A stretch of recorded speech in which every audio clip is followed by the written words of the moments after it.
We were the first in a lot of things. No matter what anybody wants to tell you, rounds still outdo all the fancy shapes put together. One of the things that a lot of jewelers, are not great at. They get stuck in their way of doing things for too long, and they need to evolve as well. Hello, and welcome to Digital Jewelers, where we dive into the fascinating world of jewelry and the brilliant minds shaping this industry. I'm your host, Marius, and today we have a very special guest joining us. Our guest today is Michael Indelicato, founder and CEO of RDI Diamonds, one of the leading diamond distributors in the industry. With years of experience in the diamond market, Michael has helped RDI Diamonds solidify its reputation for excellence, offering ethically sourced diamonds, superior craftsmanship, and an unparalleled selection for retailers worldwide. From market trends to ethical sourcing and investment tips, today's episode is packed with valuable insights from someone who truly knows the diamond business inside and out. Michael, welcome to the show. All right, thank you. You've been in the diamond industry for quite some time, working with one of the most well-respected diamond distributors in the US. Can you tell us about your journey? What led you to RDI Diamonds, and how did you develop your passion for the industry? Well, I started the company. I actually started when I was 19 years old, honestly, out of desperation, because my father died at a very young age, and I was an 18-year-old when he passed.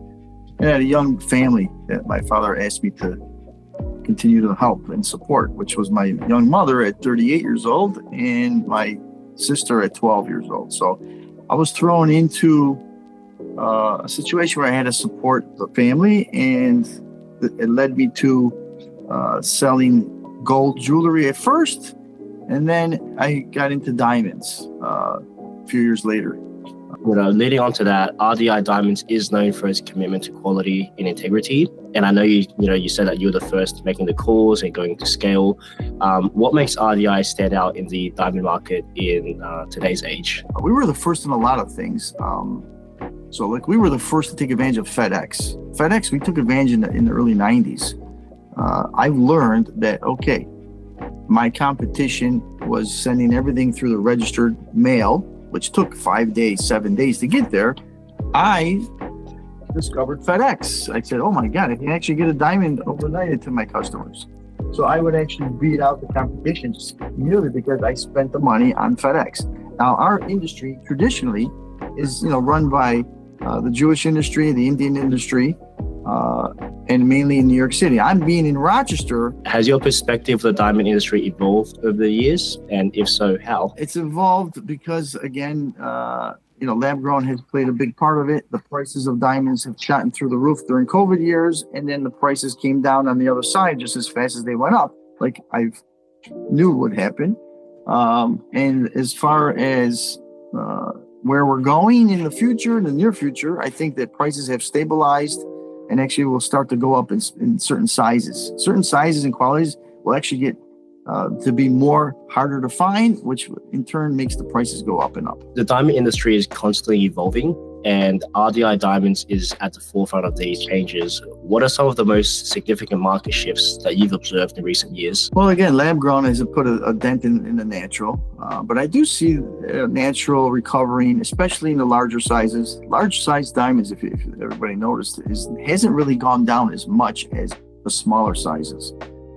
The sizes that are 3 carat and under have taken the bigger hit in the price reductions. And I guess shifting as well to the consumer side of things, are you seeing consumer preference evolving when it comes to unique cuts, colors, or even sustainable sourcing? Rounds are, no matter what anybody wants to tell you, rounds still outdo all the fancy shapes put together. Just so you know, if you go by piece count and volume and so forth, it's always gonna be that way. It never has ever shifted. So even though ovals are very popular, they're nowhere near as popular as rounds. And when it comes to selling diamonds today, especially with these scenarios, people buy bigger and smaller size diamonds, do you think that branding and storytelling has a role to play as well? Yes, branding does definitely help. It sets you apart. It sets the product that you're selling apart. Yes, brands do work. Look at the watch business. That alone tells you the story there, right? Watches are in demand in certain brands, and the prices themselves also have gone up. This brings me also back to another thing about the lab grown. I actually believe in the long term, lab grown actually will help the natural diamonds. And here's why I say that. Because if you go look at Rolex, for instance, Rolex, the prices have gone up and up and up. Just in recent year, they've gone down a little bit. But in the end, in the long term, they continually go up in the price.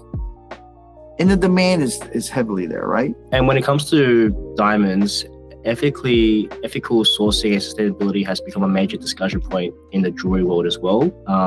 How does RDI Diamonds ensure responsible sourcing and maintaining transparency throughout the supply chain? Yeah, we're part of the Retail Jewelers, the RJC, I believe, Retail Jewelers Council. So we go through a rigorous audit every year or so. So we're making sure that we're complying with what they want with the Kimberly process. They're really rigorous. They look at everything. They look at our electric bills. They look at our extinguishers in the building, even our medical kits. Yeah, that's really good to hear. Do you find that today's consumers, especially younger buyers, are more conscious about where their diamonds are coming from? It's been a push for that, and it will come. I just don't think it's coming as fast as people want it to come. Basically source, right, where the source of the diamond comes from, right? So it will come. It's going to get here. It's just a little harder to do because you have, you have people in the industry. Let's face it, Russia's still selling diamonds in the world, even though they're sanctioned by certain parts of the world. So on that topic as well, technology is reshaping the diamond trade.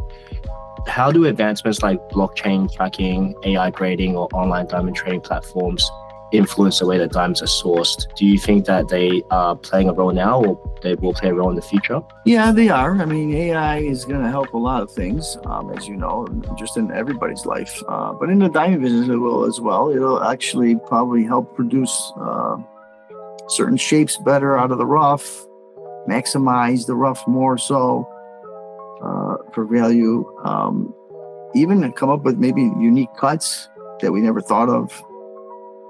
But, listen, AI grading is something that I've always stood by. I think it should be around because, unfortunately, other popular laboratories, they still use humans, and it's an opinion, like an appraiser would be giving an opinion.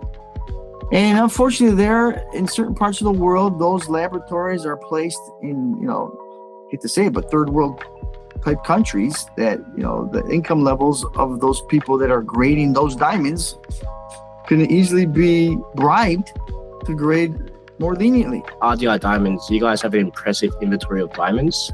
Could you take us behind the scenes and walk us through the process of how RDI sources, evaluates, and distributes its diamonds, and any sort of innovations that you guys have to really help with this process? Yeah, so we do have, we have buyers that are very picky when they buy. They're not just what we call lazy buyers, which a lot of the competition has, these lazy buyers that they will buy. They'll look at, for instance, an example, a business of, let's say, 10 stones out of 100 stones.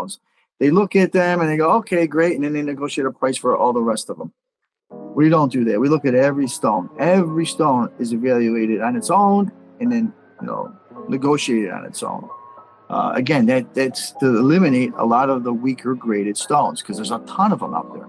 Unfortunately, there are businesses that we look at, let's say $10 million business, but we only buy 2 million of it. And what are some of the biggest challenges when dealing with large-scale diamond distribution? In distribution, listen, it's all about retaining relationships.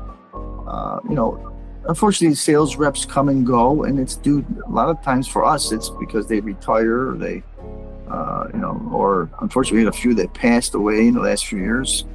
That relationship that they build with their sales rep is very crucial. Awesome. And on the topic of the Select program, is there a particular diamond or collection? And I know you mentioned the Da Vinci cut that you have, and round cuts always being in trend. But is there a diamond or collection that stands out for you as one of RDI's most memorable acquisitions? Honestly, the Da Vinci cut and the Rare and Forever diamond are the two products that that are more unique and different than what everybody else is carrying, right?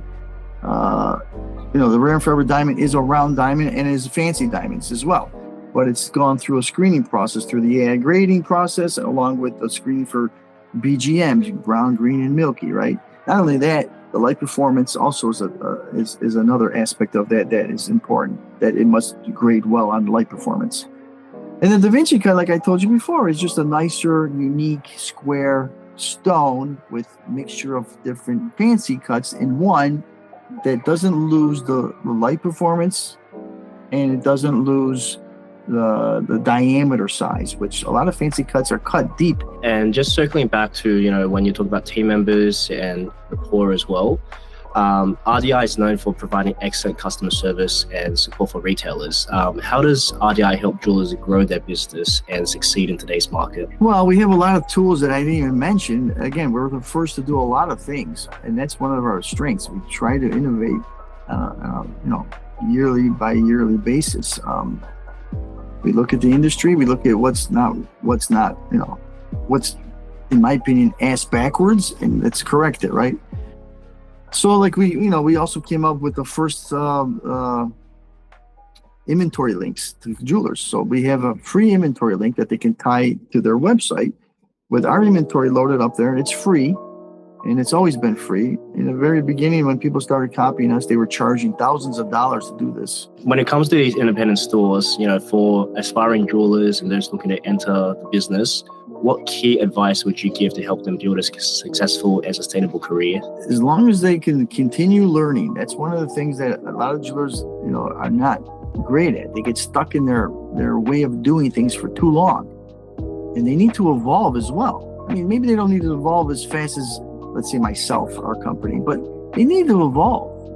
They need to start changing how they do things. Look at new technology to how can that help them. Look at new ways to market. Look at social media to how to market in that arena.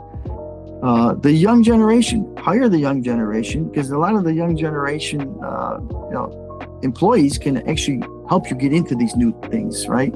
They're very tech savvy. And, just on the topic of the Select program, when it comes to investing in diamonds, what factors should buyers pay the most attention to? Are there any specific certifications, qualities, or trends that indicate a smart investment? Right now, diamonds, in my opinion, have bottomed out. I do believe the natural market is pretty much bottomed out, specifically in the 2.5 carat plus sizes.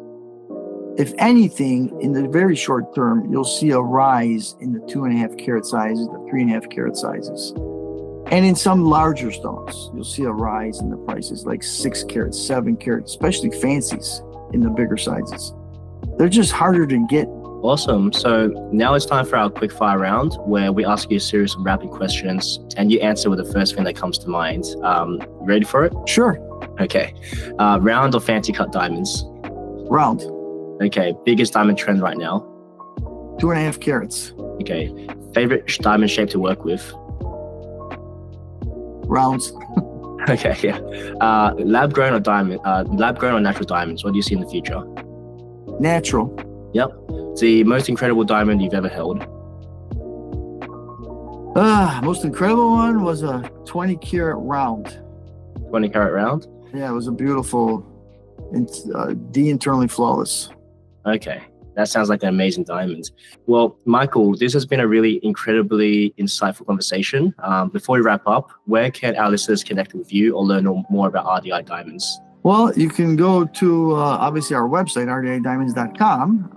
But if you want to call and talk to one of us, call us at 1-800-874-8768 and press 2 for sales, and you'll get us a rep to be able to answer any of your questions and any of your needs that you may need. And thank you so much for sharing your expertise with us today. Your insights into the diamond market and the future of the industry have been completely invaluable. Oh, thank you.